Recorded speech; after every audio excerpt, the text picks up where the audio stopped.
Oh, sakit naman yung ulo. Tama ka puso. Dugang, masobra 3 pesos. Gasaka sa balayran sa kuryenteng ipatuman. Sang CENECO sa billing cycle. Subong abulan sang Mayo. Pagsaka mabatsagan sa Hunyo. Yaring balita nga itong gintutukan. Sa sunod lang, sang 3 kabulan humaling Marso, nagsipa sa malapit 5 piso ang hintaas ng sukot sa residential rates ng Central Negros Electric Cooperative. Kahapon, ginanunsyo sang CENECO ang dugang nga palasanon sa bulan sang Mayo matapos ang ipatuman nga rate increase nga masobra 3 pesos kada kilowatt hour.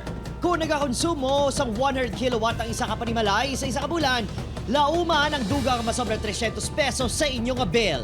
Suro kay CENECO General Manager Attorney Abnel Lapore, no choice sila kundi ipatuman ang dugang nga sukot bangon sa pagmahal sa generation cost. Hindi na ito gusto, kining ginasuffer na ito sa nga extreme heat. Madamo ka mga planta ang nasa-outage. Nagsatori sa CENECO but nationwide. Sa ginpagwa naman ni advisory, gindepensahan ni National Electrification Administrator Antonio Mariano Almeda ang mga electric cooperatives sa pagtaas sa generation cost na ginasukot sang power suppliers. Ang pagtaas kuno ang hindi mapunggan.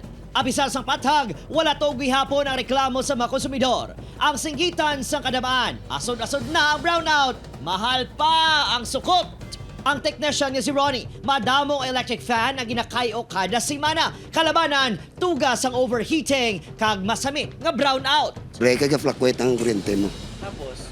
Siyempre ma-shutdown ang electric fan kasi on and off mo. Si Nanay Leia sa Barangay 29, hoy-hoy ang pako. Bangod lapit 1,000 pesos na ang sanguna, 400 pesos lang ang balayran sa CENECO.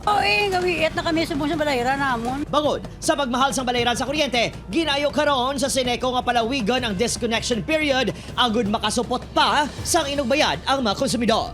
Opod Kiril Casillo, Adrian Prietos, 1 Western Visayas.